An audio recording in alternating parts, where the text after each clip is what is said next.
Bismillahirrahmanirrahim. Assalamualaikum warahmatullahi wabarakatuh. Perkenalkan, saya Iva Indira Nurnaifa, SSI MPD.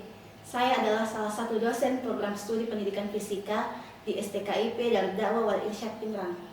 Nah, pada kesempatan kali ini saya akan memaparkan tentang salah satu mata kuliah yang saya ampuh sebagai pernyataan diri dosen untuk unjuk kerja Tridharma Perguruan Tinggi Sertifikasi Dosen tahun 2022 bidang pengajaran, yaitu mata kuliah Fisika Statistik dengan kode mata kuliah PFI 3520. Fisika Statistik merupakan mata kuliah wajib bagi mahasiswa pendidikan fisika yang ditawarkan pada semester ganjil dengan bobot 3 SKS. Sistem pembelajaran yang digunakan adalah Student Centered Learning atau SCL, yaitu sistem pembelajaran yang berpusat pada mahasiswa. Jadi, dosen hanya sebagai fasilitator. Nah, maka dari itu, saya mengunggah materi pembelajaran di Google Classroom terlebih dahulu sebelum masuk ke kelas, agar mahasiswa sudah memiliki bekal ketika proses pembelajaran dilaksanakan.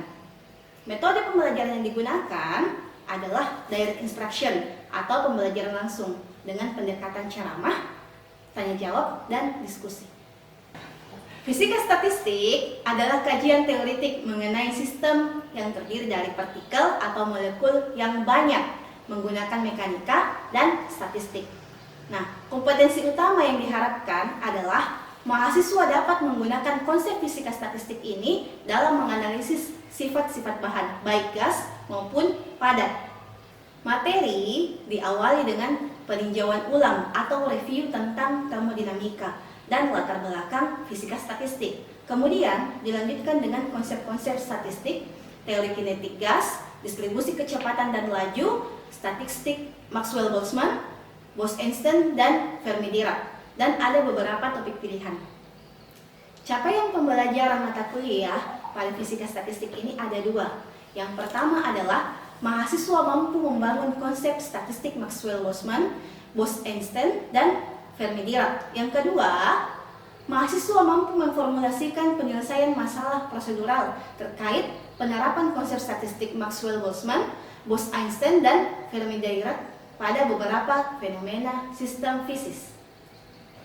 Dua CPMK tersebut dijabarkan ke dalam 9 sub CPMK. Yang pertama, mahasiswa mampu menjelaskan konsep dasar termodinamika. Yang kedua, mahasiswa mampu menguraikan hukum-hukum termodinamika. Yang ketiga, mahasiswa mampu menjelaskan konsep dasar fisika statistik. Yang keempat, mahasiswa mampu mengaplikasikan konsep-konsep statistik. Yang kelima, mahasiswa mampu mendeskripsikan teori kinetik gas. Yang keenam, mahasiswa mampu menguraikan distribusi kecepatan dan laju. Yang ketujuh, mahasiswa mampu merumuskan statistik Maxwell-Boltzmann, Fermi-Dirac, dan Bose-Einstein. Yang kedelapan, mahasiswa mampu memformulasikan statistik para ahli pada persoalan majelis dan mekanika statistik.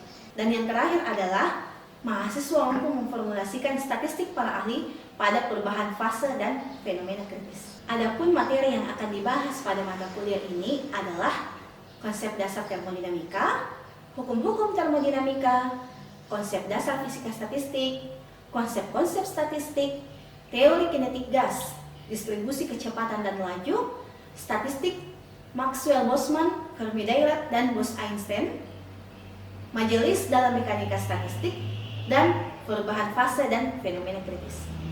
Asesmen atau penilaian pada mata kuliah ini terbagi menjadi 4 komponen. Komponen pertama adalah partisipasi dengan bobot 15%, di mana indikatornya adalah kehadiran dan keaktifan. Keaktifan ini memiliki bobot tersendiri pada setiap pertemuannya. Komponen yang kedua adalah tugas atau kuis dengan bobot 30%.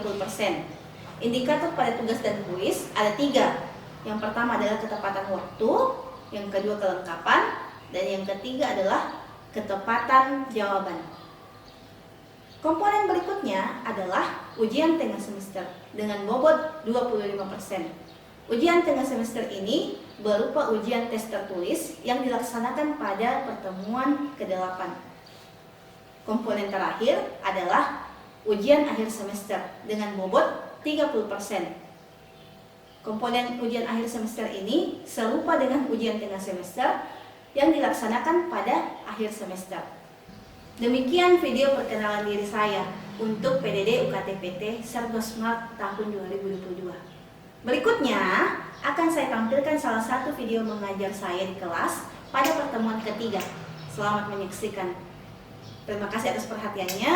Minallahi musta'an wal itiqlan. Assalamualaikum warahmatullahi wabarakatuh. Bismillahirrahmanirrahim. Assalamualaikum warahmatullahi wabarakatuh. Waalaikumsalam warahmatullahi wabarakatuh. Apa kabar hari ini? Baik, Ibu. Sehat ya? Alhamdulillah. Saya lihat muka ini segar-segar semua ya. Baik, puji syukur kita panjatkan kehadirat Allah Subhanahu wa taala karena kita masih diberi nikmat kesehatan sehingga bisa hadir di perkuliahan pada hari ini. Ya, nikmat sehat adalah salah satu nikmat yang sangat patut kita syukuri. Kenapa? Karena dengan nikmat sehat yang diberikan kepada kita, kita bisa melakukan aktivitas yang kita inginkan. Aktivitas kita menjadi tidak terhambat. Maka dari itu, saya menghimbau kepada adik-adik mahasiswa sekalian untuk tetap menjaga kesehatan. Perbanyak minum air putih, banyak makan buah, sayur. Kalau misalnya terpaksa sekali harus makan Indomie, setidaknya Indomie dikasih sayur. Ya? Oke, salawat dan salam lalu kita kirimkan kepada junjungan kita Nabiullah Muhammad SAW. Dan karena beliaulah sehingga kita bisa ada dari zaman jahiliyah ke zaman yang penuh dengan ilmu pengetahuan. Baik, hari ini adalah pertemuan ketiga fisika statistik ya. Sebelum kita mulai, saya mau tahu dulu siapa yang tidak hadir. Saya absen ya. Hairil, ada Hairil? Hasanul, Hasliana, Maharani. Ya. CPN rangkaian mata kuliah. Siapa yang belajar mata kuliah pada hari ini, kita sudah masuk ke CPN ketiga, yaitu mampu menjelaskan konsep dasar fisika statistik. Jadi materi kita hari ini adalah konsep dasar fisika statistik. Adapun indikator yang mau kita capai pada hari ini adalah yang pertama adalah ketepatan menjelaskan perbedaan termodinamika dan fisika statistik. Nah, lalu kan kita sudah belajar termodinamika ya, nomor 1 dan 2. Kita sudah mengulang kembali mata kuliah termodinamikanya. Jadi sekarang sudah nanti di akhir perkuliahan ini kita harapkan kalian sudah mampu menjelaskan perbedaan termodinamika dengan fisika statistik. Yang kedua adalah ketepatan mengilustrasikan keadaan makro dan keadaan mikro. Baik, sebelum kita masuk ke materi, saya mau tanya dulu. Bagaimana tugasnya kemarin? Sudah selesai. Ya, kalau saya lihat di Google Classroom sudah selesai. Tapi saya tidak yakin apakah kalian betul-betul yang buat atau enggak. Kita mau cek ya. Saya tanya isi dari tugas yang lalu. Apa perbedaan sistem dengan lingkungan? Yang silakan. Sistem adalah tempat berlangsungnya reaksi termodinamika. Sistem adalah ya. Lingkungan adalah segala sesuatu di luar sistem. Ya. Yang disampaikan temannya betul ya. Kita beri aplaus. Pertanyaan berikutnya. Ada yang bisa sebutkan bunyi hukum pertama termodinamika? Saya, Bu. Ya, silakan. Jika dua buah sistem berada dalam kesetimbangan termal dengan sistem ketiga, maka keduanya juga setimbang termal. Ya. Itu bunyi hukum kenal. Hukum kenal kah? Hukum kenal atau hukum pertama? Iya. Yang disampaikan berarti tadi hukum kenal. Mungkin agak terlalu sedikit ya. Ada yang bisa luruskan hukum pertama dan hukum Saya, Bu. ya. Hukum pertama termodinamika adalah hukum kekebalan energi. skala gitu ya. Kita langsung masuk ke materi fisika statistik. Nah, sebagai pendahuluan, statistik itu tinjauannya mikroskopik. Artinya apa? Tinjauannya itu sangat kecil. Jadi, kalau di termodinamika kita membahas tentang tekanan, volume, dan apa? Temperatur. Nah, di fisika statistik ini fenomena termodinamika kita bahas adalah hubungan kausalitasnya. Jika demikian, lalu apa bedanya fisika statistik dan termodinamika? Mari kita lihat. Bisa kita lihat di depan. Kalau termodinamik, kita membahas tentang hal-hal yang sifatnya makroskopis. Makro artinya apa? Besar. Ya, besar. Dalam hal ini, sifat makro ini bisa kita indrai. Sedangkan di fisika statistik, ini sifatnya mikroskopik. Tidak bisa kita lihat secara langsung dengan mata telanjang. Gas itu terdiri dari beberapa atom. Nah, keadaan gas inilah, keadaan atom-atom inilah yang akan dibahas di fisika statistik. Kemudian yang kedua, hal termodinamika dia bersifat fenomenologis atau dia membahas fenomena. Kenapa misalnya suhu bisa naik? Yang seperti itu. Kenapa suhunya bisa tetap? Atau misalnya ketika suhu tetap, kenapa volumenya bertambah? Yang seperti itu ya. Kalau di fisika statistik, kita membahas hubungan kausalitas suatu fenomena.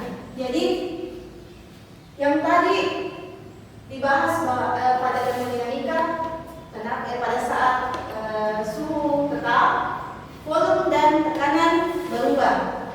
Apa yang menyebabkan volume dan tekanannya berubah? Saya beri contoh ilustrasi seperti ini. Setiap gas, anggaplah ini 1 liter gas. Nah, setiap gas ini, di dalam 1 liter ini dia mengandung banyak sekali partikel-partikel. Partikel-partikel inilah dia punya sifat sendiri-sendiri. Yang mana disebut dengan sifat partikel? Pertama, dari posisinya. Kemudian yang kedua adalah kecepatannya. Jadi setiap partikel ini dia unik, berbeda dari partikel lainnya.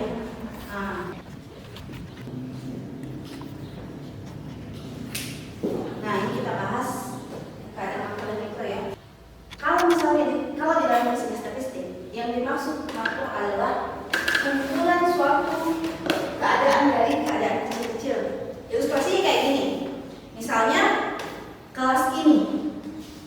Misalnya kita di STK IPD gimana ya? Ada beberapa kelas, ada banyak kelas ya kan? Ada kelasnya semester 1, semester 2 dan seterusnya. Di dalam kelas itu ada beberapa orang. Ada banyak orang, misalnya 30, 40 dan seterusnya. Nah, satu kelas ini misalnya kelas semester 1, semester 4 itu disebut dengan keadaan makro. Sedangkan siswanya atau mahasiswanya itu misalnya si Sarifah, kemudian Nur Aziza itu disebut dengan keadaan mikro. Jadi antara Nur Aziza dengan Sarifah itu berbeda, tetapi dia di dalam satu kelas. Kenapa dia ada di dalam satu kelas? Karena mereka mempunyai kesamaan. Sama-sama apa? Sama-sama semester 4. Gitu misalnya ya. Nah, begitu pula dengan fisika statistik. Jadi, jika ada suatu keadaan, ada satu partikel, beberapa partikel ya maksud saya, yang punya sifat yang identik. Diikuti oleh sifat identik. Nah, kumpulan partikel ini disebut dengan keadaan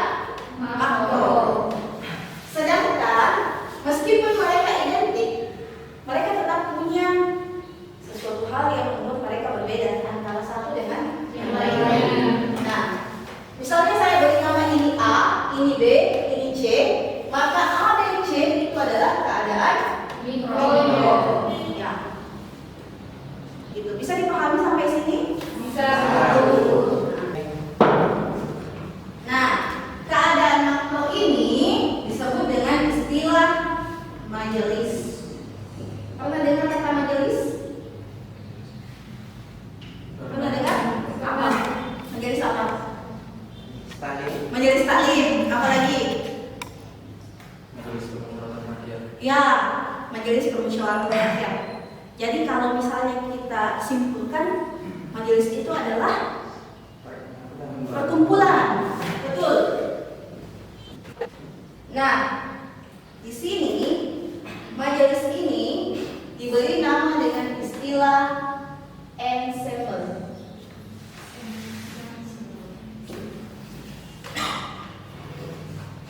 Ensemble. Nah, jadi secara umum majelis itu adalah perkumpulan benda atau objek atau orang. Itu yang disebut dengan majelis. Kalau di fisika statistik, majelis atau istilahnya ensemble adalah kumpulan objek yang serupa. Objek atau partikel yang serupa. Kemudian, kalau majelis, kan tadi ada majelis taklim, majelis permusyawaratan rakyat, tentu ada namanya anggota.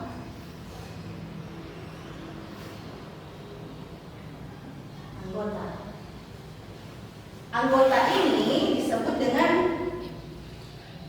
assembly. Mirip-mirip namanya, assembly.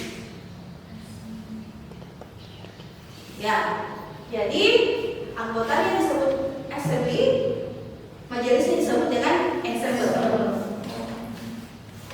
Majelis disimbolkan dengan omega. Omega besar.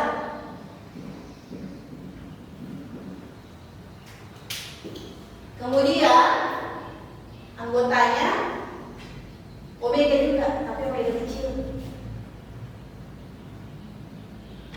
Simbolkan dengan anggota omega kecil. Jadi persamaannya bisa ditulis seperti ini. Jika sebuah majelis bisa berisikan beberapa anggota, misalnya omega 1, omega 2, omega 3, dan seterusnya. Berapa pun isinya dari ensemble. Baik, saya bagi contoh ya. Kamu suruh ini. Misalkan ada 2 buah anak panah. Jadi sebuah keadaan sebuah keadaan makro adalah 2 buah anak panah. Anak panah ini kita kasih sifat dia cuma bisa mengarah pada 2 arah saja, atas dan bawah. Jadi dia tidak bisa ke kiri atau ke kanan. Jadi dibatasi sifatnya atas dan bawah saja. Oke? Nah, misal keadaan makronya adalah 2 buah anak panah, maka konfigurasi yang mungkin untuk keadaan mikro adalah ada beberapa. Misalnya anak panah pertama menghadap ke atas, kemudian anak panah kedua menghadap ke bawah. Atau sebaliknya, anak panah pertama menghadap ke bawah, anak panah kedua menghadap ke atas. Atau keduanya menghadap ke atas, atau mungkin Anak panahnya menghadap ke bawah. keduanya menghadap ke bawah. Nah, jadi ini disebut dengan majelis dan ini adalah masing-masing anggota. Ini misalnya anggota 1, anggota 2, anggota 3 dan anggota 4. Jadi untuk keadaan makro 2 anak panah yang hanya bisa menghadap ke atas dan ke bawah, maka konfigurasi anggotanya adalah ini. Contoh berikutnya, misalkan ada 2 buah bilik. Ada 2 buah bilik. Bilik kamar ya, kamar. Ada 2 kamar. Kemudian ada 4 orang yang mau mengisi kamar ini. Bagaimana kira-kira konfigurasi yang mungkin ada? Berapa orang di kamar pertama, berapa orang di kamar kedua?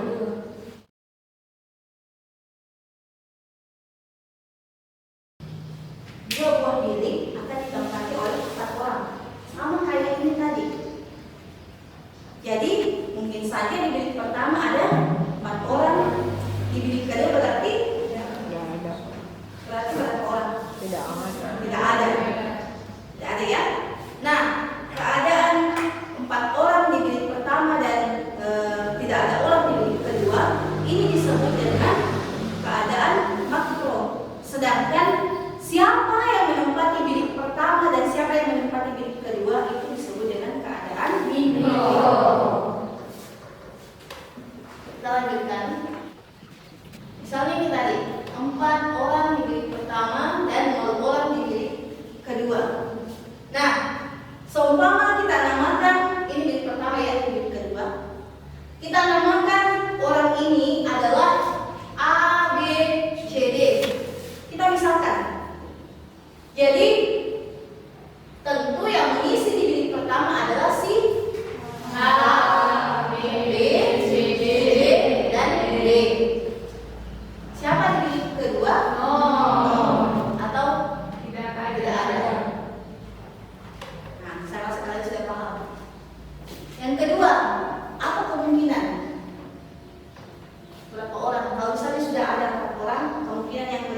adalah 3 orang di bilik pertama dan 1 orang di bilik kedua. Ada yang bisa tuliskan keadaan mikronya? Ya, kasihan, silakan.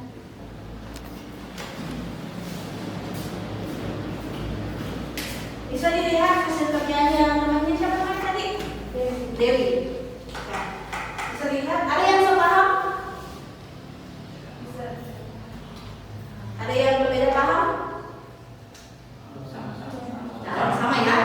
Jadi yang diberikan oleh Dewi, yang dituliskan Dewi itu sudah benar ya. Beri aku Dewi.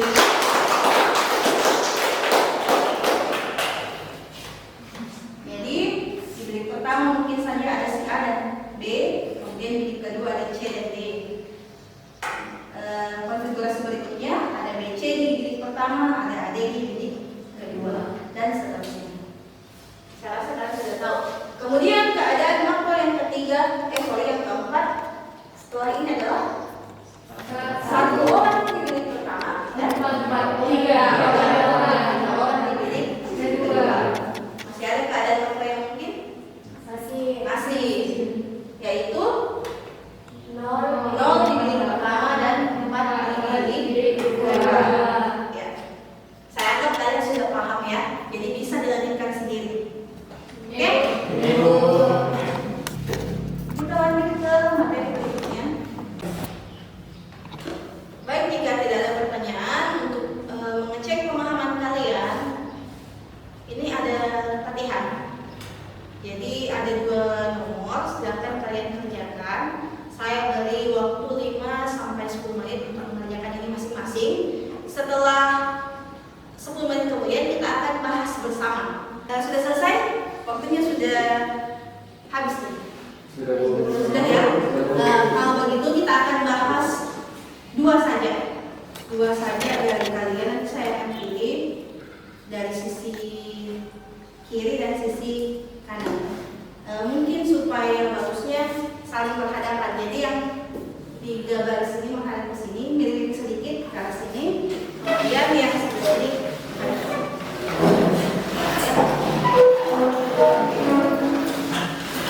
Ya meskipun kalian bekerjanya masing-masing, tetapi anggaplah ini adalah kelompok. Oke? Ya, Bu. Jadi jawabannya siapa yang dari sisi kiri yang mau kita bahas? Dari sisi kanan dulu mungkin. Ya, jawabannya siapa? Jawabannya Tika. Pertanyaan pertama, berikan sebuah contoh kasus yang dapat menjelaskan tentang konsep keadaan makro dan keadaan mikro.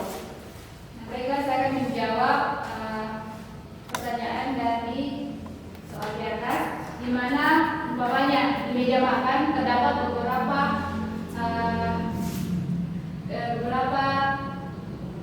meja makanan. Di sini kita umpamakan dia adalah makro. Jadi saya mengambil contoh sop sayur, tempe dengan ikan goreng. Jadi di keadaan mikronya sop sayur ini dia ada mihun, wortel, kol, dan kentang. Ya, jadi mungkin saya luruskan kembali. Maksudnya si Nur Atika, anggaplah ini ada di sebuah meja makan.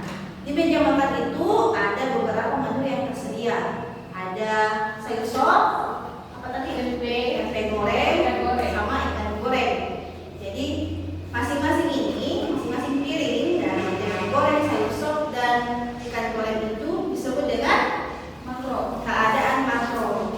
Sedangkan keadaan mikronya adalah contohnya dari sayur sop, Mihun, ya, isi dari sayur sop. Apa tadi? Mihun, wortel, kentang dan kol. Ya, itu tadi jawaban dari Nur Atika. Bagaimana pendapat yang lain? Apakah setuju bahwa yang disampaikan Atika tadi itu sudah termasuk keadaan makro dan mikronya jelas? Saya setuju. Ya, jadi bisa ya. Jadi makro. ada yang mau ditanyakan? Ya, silakan sampaikan pertanyaannya ke saudara Atika. Apakah ukuran tempe goreng bisa menjadi keadaan mikro?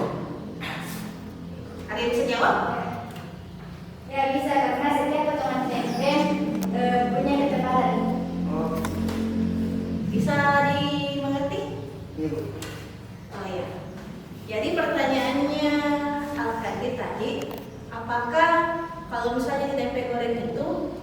ukurannya tempe goreng bisa menjadi keadaan mikro? Jawabannya sudah lupa. Iya. Ya, karena kalau misalnya kita potong tempe tidak mungkin sama semua ya. Nah, ini bisa menjadi keadaan mikro. Baik, next. Dari sisi sini, siapa yang mau jelaskan, yang mau presentasikan hasilnya? Oke. Baik, saya akan menjawab yang bagian tadi. Setuju? Setuju ya. Jadi saya rasa sudah cukup jelas untuk keadaan makro dan keadaan mikro. Baik, untuk kuis tadi bagus sekali ya. Bagus sekali jawabannya semua. Saya rasa kalian sudah paham apa yang mau disampaikan pada hari ini. Oke. Sebagai kesimpulan pada hari ini, yang pertama, perbedaan antara fisika statistik dan termodinamik. Kalau termodinamik sifatnya makroskopis, kalau fisika statistik sifatnya mikroskopis. Kemudian yang kedua, majelis atau disebut dengan ensemble adalah kumpulan objek, sedangkan anggotanya disebut dengan hemodinamik.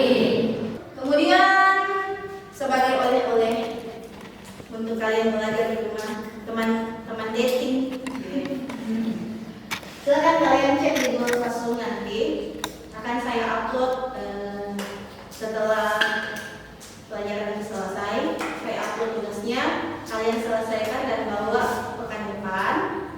Dan materinya juga akan saya upload kembali di Google Classroom untuk materi pekan depan. Ya, insya Allah kita akan ketemu lagi pekan depan dengan materi konsep dasar statistik. Jika kemudian setelah keluar dari kelas ini ada yang mau ditanyakan atau ada yang hal-hal yang mengganjal, bisa hubungi saya via WA atau menghubungi saya di email.